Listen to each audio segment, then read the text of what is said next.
The goal of this channel is to provide an objective point of view on Fisker, the company, and the car. And the cars are fine for now. More on that later. But the company is completely dead. Here's 10 reasons why I think so. I got this artwork from a patron and I just had to share it. Let me know your thoughts in the comments below. I thought it was pretty funny. But anyway, reason number 1, you can't compare it to other cars anymore. I compared the Tesla Model Y to the Fisker Ocean at the beginning of this year. Let's see how that aged. It's been okay for Fisker to deliver cars that aren't quite finished to early adopters, but if person B gets into an Ocean and it's not what they expected as far as reliability and service, or maybe there's a bankruptcy, that could be a big problem. And in my humble opinion, Fisker is not ready to service this customer yet. Execution, customer experience, and the early adopter penalty, which I've distilled down to this list. This will be hard to do, this will affect your emotional driving experience, and in turn force this to be true. There's evidence of this everywhere, and you'll have to take this into consideration also. Selling it's going to be hard, you're buying something that isn't done yet, and this one speaks for itself. People who should buy a Fisker Ocean. If you want the absolute newest vehicle, if you want something rare and interesting, if you want to win cars and coffee, the Ocean does those things. In my opinion, both cars are fun to drive, but the Ocean admittedly is fun to park, because no matter what speed it's going or where it is, the Ocean gets attention. Let's stop right there and examine that. Coolest new EV, that's out. Bankruptcy isn't cool, and the gets attention part, well, it's a different kind of attention now, isn't it? And since owning the car, the fun to drive part is just overwhelmingly dampened by anxiety over anything happening that could end up breaking my car. And if you love your Ocean, that's okay. The whole beauty of cars is that we all use 4 wheels to get from A to B, but the way we do it and the way it makes us feel is different for each person individually. And ignorance is always bliss. It's just that I study this company's financial documents for you guys. No bliss in my corner. Reason number 2, this car was not tested, and I use this photo to prove a point. This is the last photo of my vehicle ever taken before it lost a mud flap. How hard was it to get the mud flap right? Nobody drove this car for sustained periods of time at high speed, or they would have known the mud flaps were defective. And if they couldn't get the mud flaps correct, what's next? I'll let Joe the Fisker King tell it. So, I mean, I don't want to give people that sour news, but you're about to find out what the problems are in the next year. I mean, real-world testing and age. And don't get me started on the vents. Next up, costs and values. Think 50% of MSRP is bad? It's barely getting started. Unless you love this car so much that you want to dedicate a garage space to it for the next 20 years on the gamble that you can afford to maintain it and find parts and that it will still be running. If that doesn't sound like you, it's time to get out. It may be too late to get out. You may be underwater on your loan, like really underwater on your loan. But if you can afford to, it's time. 8 to 10 years from now, when EVs are cool and accepted and the kids of today start having disposable income, they will come looking for Oceans. But until then, the only way these values go is into the gutter. Rich Benoit has built EVs for Robert Downey Jr. He owns an electric vehicle repair shop, similar to the Fisker King. What does he think? Some people don't exactly have the same risk tolerance to have this as their only car. It definitely wouldn't be for them to own this car either. For $25,000, I'd raise my eyebrows. If it was for sale at $20,000, I'm all in. And if they ever get to $15,000, I'd buy 2 of them. If Rich Benoit won't even buy one yet, and he's literally the bankrupt company car guy, it's because they cost too much. Nobody knows more about cars of any kind and the market than him. And then there's the bankruptcy. This is no longer something we can pretend is going to happen later or might or whatever. It's a reality, not a wait and see. It's now a sit and watch. It's like a football game. This football. You go to see the match in person because you might leave with the story of a lifetime. It could be 0-0 when something like this happens. Beckham! That's absolutely brilliant. And I believe a lot of us thought that bankruptcy would be something this memorable and obvious and interesting, when in reality, it's this.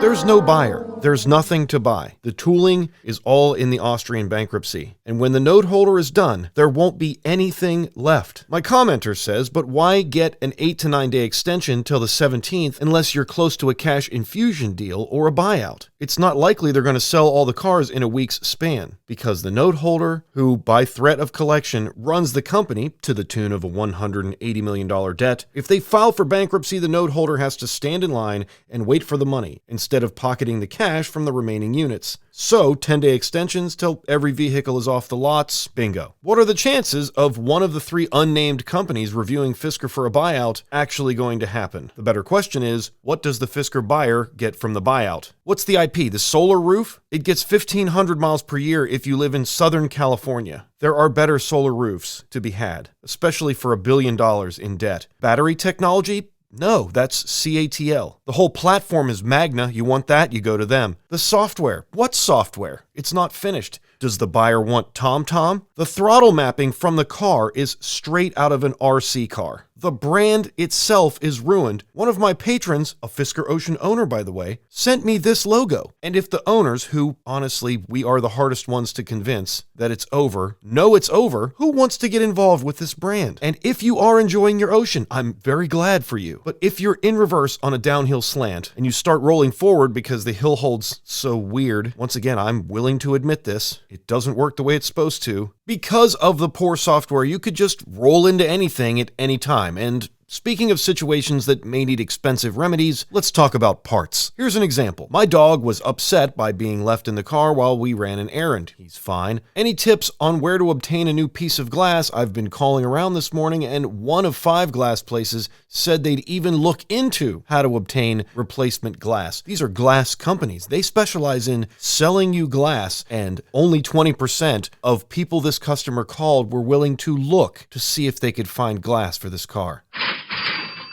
They have a database, they know what they can order, and this isn't in it. The Fisker service team will tell you the item is on back order because that's what they've been told. It's not their fault. Fisker employees, you are the salt of the earth, and I respect you. But if you want a part, who's going to build it? Magna? No, there's nobody home, literally. Here's your back order. Head to Copart and get you a couple wrecked ones. Then find a professional to disconnect all the high voltage components and drain all the fluids. Yes, EVs have fluids. And then rent a storage unit to put them in. That's your back order. My uncle was a super handy guy, big brain, not afraid to work with his hands, and he believed the only way to get it done right was to do it yourself. He was also OCD and obsessed with OEM parts only, and he had a Monte Carlo, a 72 in his case. First, he started ordering every part he could get from his local parts store until he had 2 replacements for everything OEM, but he couldn't get every part.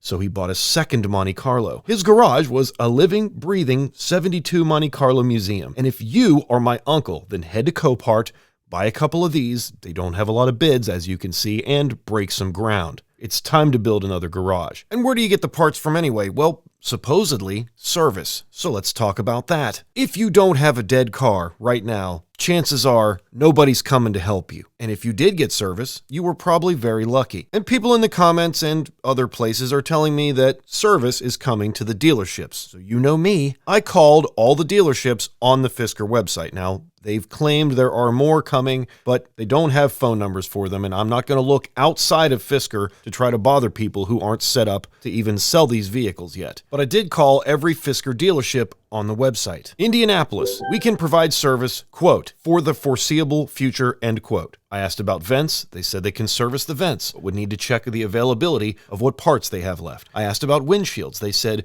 quote, can get windshields, but it's a long process, end quote. That was Indianapolis. Next, I called Albany. In the upcoming weeks, they will be able to provide service, quote, we're in the process right now, end quote. I asked about the software tool. They said, quote, we have one coming. If you want to know when Albany's going to be online, follow Bull Auto Sales, B-U-L, Auto Sales on social media, and the same goes for Jacksonville. They're both the same affiliate company, and they're both trying to put service together, but don't have it right now. Miami, extremely new, but on the website with a phone number I called, they said sometime, quote, in the next few months, end quote. Charlotte is extremely determined to try to help customers, but cannot at this time. They are, quote, taking names and numbers. When and if we are up and running, we will call you back, end quote. They have a list of customers. Once they get started, they intend on calling customers back. But the most interesting call, and I've interacted with him before, was to Sean O'Grady's dealership, Classic Fisker. The reason it was so interesting is because they're not providing service. And after I made my phone call, Sean called me back, and he was very cool with the secret shopper approach that I took to finding out what's going on at the dealership. He also gave me a list of reasons why he's not doing service with Fisker, and it basically comes down to he's worried about Fisker as a company and their ability to honor their end of the deal when it comes to getting service complete. And that's a really good reason not to service Fisker Oceans. It's not because they don't want to help, it's because they don't want people to have a bad experience at their dealership network, which I totally respect. And then there was Kansas City. They told me on the phone they were really new, but they would not answer my question, can you provide service? They told me they would call me back. They did not. Kansas City is still too new to know, but I would not count on them for service at this time. So in summary, if you have a running car, Fisker is not going to help you. Get in line. There are hundreds of people with working cars who already have a ticket ahead of you in line and have been waiting for months. If you have a non-working car and you complain loudly enough on social media, messaging them, sending emails, I put a video up on how to do this, you may be able to get some service. But as of right now, if you have a running Ocean, you're not getting service. And if you go to a dealership, they're not ready yet. They want to help you, but they're not ready yet. And at this point, I feel like you can make a judgment yourself on whether or not that's adequate for your ownership experience. And then there's the doozy, software. This is Fisker Fi, and these are 145 registered users, 14% of which don't even have 2.0 yet. And that's really disappointing. So Fisker's still behind on software. The biggest problem with 2.0 is the 12-volt battery. It dies during the update because the update is so large. 2.1 and 2.2 sound cool, but they're still a 2. And what that means is they're bug fixes. As soon as 3.0 comes out, if it does come out, argue with me whether or not it'll come out in the comments, there will be more bugs. So what Ocean owners have to look forward to in terms of software is more empty promises about upgrades, and if those updates arrive, a brand new set of bugs. But in reference to 2.0, we all know the third update of 2.0 is the key fob. Wait a minute, 1/10 of the risk profile of owning a Fisker Ocean involves just the key fob. Yes. My least favorite part of the car. Absolutely horrendous. If you move it in your pocket, it loses battery power. The battery lasts 2 months. If you want full functionality and you don't want to deal with having to touch the NFC reader inside the car to make it drive, or worrying about the range or the reliability of the buttons, 2 months is how long your battery is going to last if you drive your car. That's 6 batteries a year. That's 30 batteries during a 5-year loan. That's not sustainable. The world's most emotional and sustainable vehicle. No! The Fisker Ocean key fob is my outdoor faucet. Yes, it still works, but I have to use an adjustable wrench to turn it on and off because the handle has broken and I refuse to fix it. That's the Ocean key fob.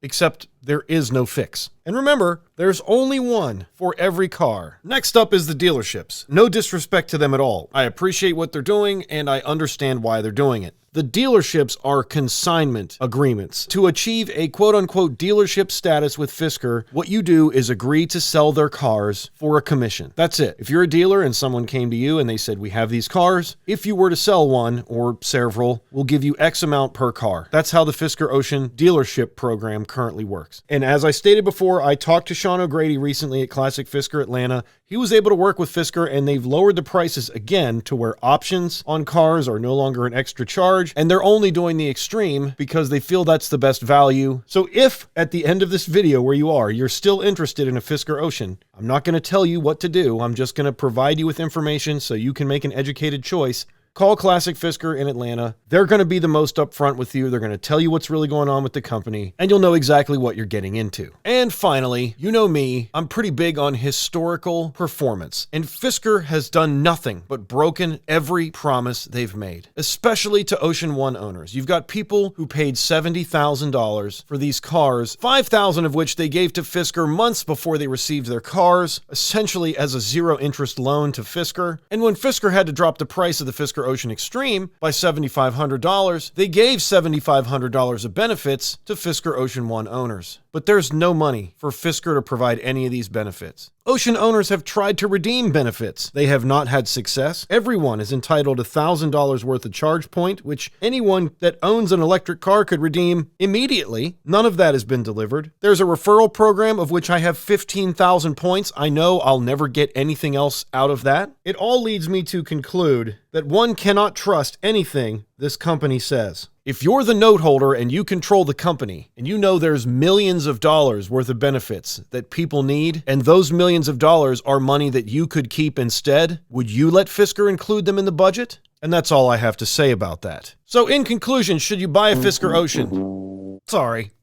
A Fisker Ocean. I say no. No! There are better cars out there to be had. They are just as good looking, they are equally as interesting, and they come from companies that aren't going bust. Speaking of bust, Fisker will declare bankruptcy. All of their divisions, no one will buy them out. There's nothing to buy. Once again, I will scream from the rooftops how wrong I was if I'm wrong. You need to make a profit on your product to exist. This is something that Fisker has been locked out of doing permanently. No manufacturing, and their vehicles are being sold for definitely less than a profitable amount. The software is incomplete, and it will take years to get right. Every time it gets closer to finished, it will get more bugs. Because remember, Fisker's not really into testing. That's our job as owners. And those bugs will take years to iron out. Also, you don't know how soon the parts will be completely gone from Fisker's warehouses. They are moving out of buildings as we speak because they have nowhere to put anything. Those parts will end up in people's hands. And if you own an Ocean, there will be hope and people will be able to service your Ocean. You could be hundreds of miles away, you could become stranded, and you could spend tens of thousands of dollars getting extremely simple repairs. And I didn't even mention this in the 10 risks, but that's going to make insurance extremely expensive eventually. Maybe not this 6 months, maybe not next 6 months, because a broken window is a total. A broken door is a total. A broken hood is a total. And God forbid any of the internal parts break down, like a AC charger or a heat pump, for example. The things that were cool about this car, the sustainability, the vehicle to home, that was insanely cool. I was going to have an LFP battery that had 4,000 cycles with potential to charge my home. This will never happen.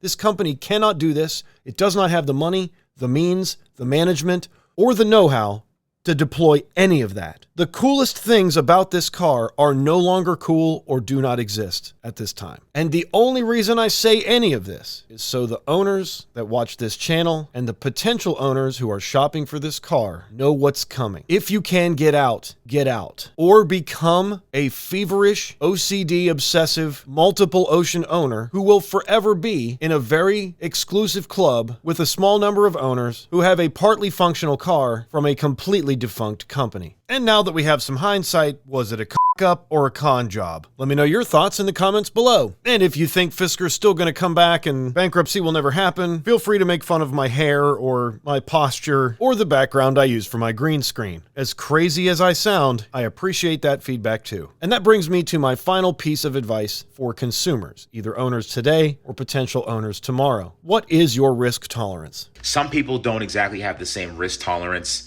I have decided what mine is, and the answer is $18,000. How do I know the exact figure?